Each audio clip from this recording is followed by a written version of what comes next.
Yeah, thanks very much. And it's actually to follow on from the point that Senator Crockwell made in terms of aerosol transmission. So a year ago, for example, everyone was mad about washing their hands and sanitising their hands. We were afraid that if you touch a surface that someone with COVID had touched previously, you might get COVID. All of that has more or less been scientifically proven to be kind of null and void, or not as serious as we thought it was a year ago as it is now. And now the science is looking at what's called aerosol, or for want of a better word, airborne transmission. So for example, in the German Parliament, they've actually introduced an aerosol cooling system in their parliament to increase the flow and fluctuation of air in the building. They're doing it in the Belgian National Parliament, and they're looking at doing it in the European Parliament as well. So I'd be really interested to know what the science is behind that. I don't, with all due respect, think it's a lack of political powerless here. I think it's more so that the science is different and data is different in other countries. And quite rightly, other countries are more ahead of us because they perhaps looked at it sooner. But that's definitely the way forward in making our large public spaces more safer as this continues on. It's not just about parliaments, it's whether it's a supermarket, large-scale indoor places that over the next year to 18 months, this type of science is going to be really important. And it's about understanding how it's transmitted in the air and how we reduce that. So I'd be really interested to know about that.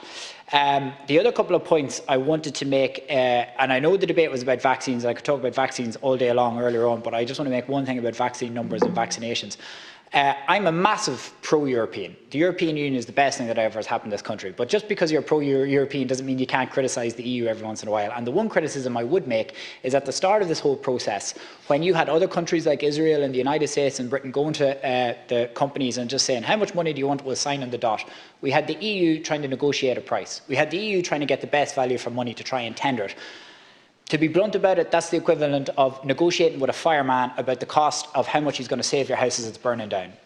Complaining about nickel and dime. We should have just went straight in there in January and said, how much do you want for it? Grand, there it is, signed on the dot. You know, and as a result, the European Union has had a slower rate of the vaccination. But that's not to be critical about it. I think it's a legitimate point to make. And in return, Ireland has been consistently in the top 8 of European countries in terms of vaccination rollout. And that's the most important point to make about that.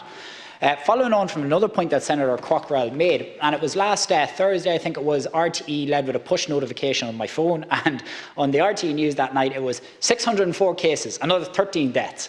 On the day that 27,000 people got their first jab, RTE News is leading with 13 deaths and 604 cases. It's outrageous. Turn on the BBC News, top left-hand corner, 20 million vaccinated, 22 million vaccinated, 25 million vaccinated. We need to move away from this concept of case numbers now.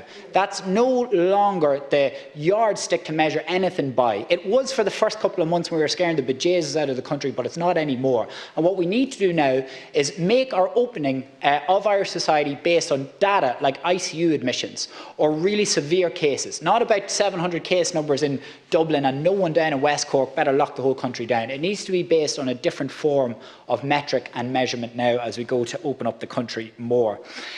In terms of cohort 4, one of the things that I found, and cohort 4 is a brilliant idea because I have one family who has a young lad in his 20s who is one of the most rarest diseases in Ireland at the moment.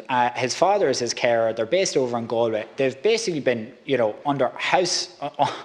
under lock and key at home waiting for a vaccine to come along. They're still waiting to get word about when their vaccine is going to come along to them. But it's really important for those types of families that clarity is brought to them as soon as possible. And it's actually the responsibility of the GPs and the doctors to identify patients on their lists who would qualify for cohort 4. And when those levels of vaccines come into their practice, then they start vaccinating cohort 4. That's essentially how cohort 4 works. And I know in my own town of Dundalk, they're in the middle of vaccinating people it depends on different doctors because it depends when the doctors ordered the vaccines into their specific practices. But at the minute in Dundalk, they're on in and around the 80, low 80 range. Some people in cohort 4 have been vaccinated, as Senator Siri Carney mentioned earlier on. So it's moving at different paces depending on where you are, essentially. The final point I'd like to make briefly is, I think we now need at the minute, there's no advice that if I'm vaccinated, fully vaccinated in the United States, I should be able to fly into Ireland tomorrow if I wanted to. I don't need to go into quarantine or anything like that. That's one of the ways we're going to open up international travel. We need clarity about that. If I'm vaccinated in another country, how do I get into Ireland, quid pro quo, no problems at all, without having to go into quarantine or anything like that? If I've clearly been vaccinated and I can show proof, I should be allowed into the country. I would really appreciate some clarity on that as well, Minister.